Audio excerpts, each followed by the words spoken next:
Hey, it's Anne-Marie with Speak Confident English, and I'm curious, have you ever wanted to invite a coworker to get coffee after work or a drink? Maybe you've wanted to ask your neighbor to a movie or to go to the museum with you. Or maybe you met someone new and you just want to practice English with them. How do you invite them to do that? Maybe you don't because you get so nervous and you're not sure what to say. And in the end, you never invite your friends, your neighbors, your colleagues to do something with you. And today, I want to help you change that.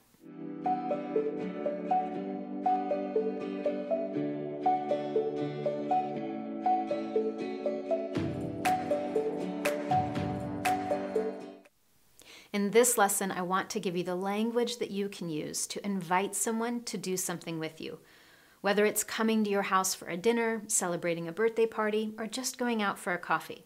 So get your calendar out because you're going to start making some plans.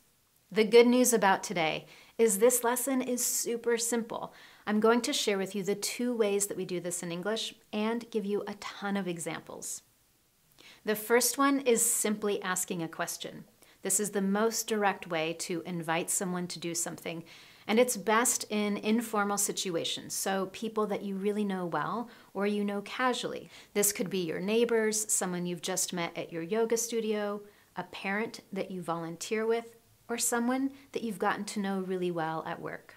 So let's look at some common questions that we use in English to make an invitation. Are you free to?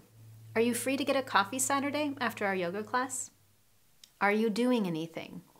Are you doing anything this weekend? Maybe we could catch a movie. Would you like to? Would you like to come over for dinner sometime?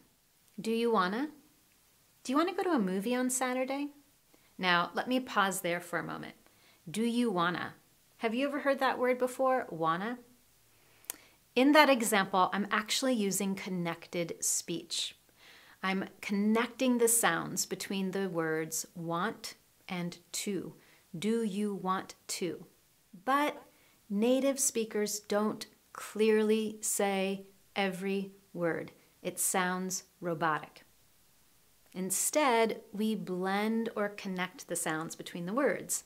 So when we say, do you want to, it sounds like, do you wanna? Do you wanna catch a movie this weekend?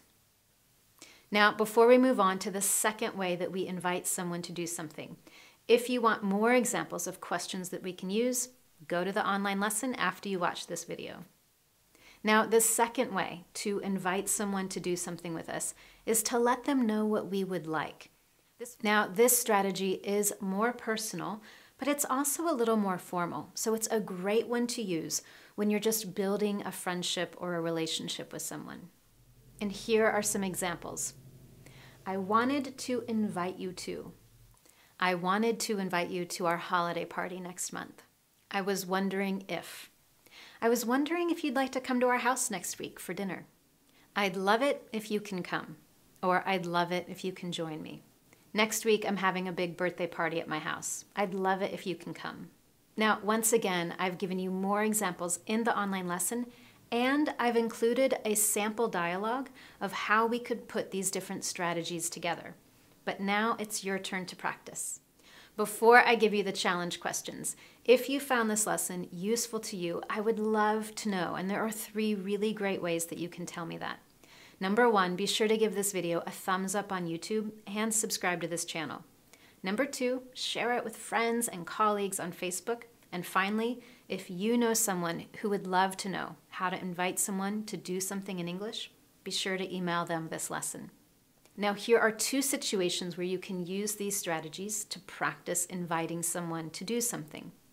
In situation number 1, imagine that you've started to get to know someone at your gym. Every time you see them, you have a great conversation, you laugh a lot, and you'd really love to get coffee sometime.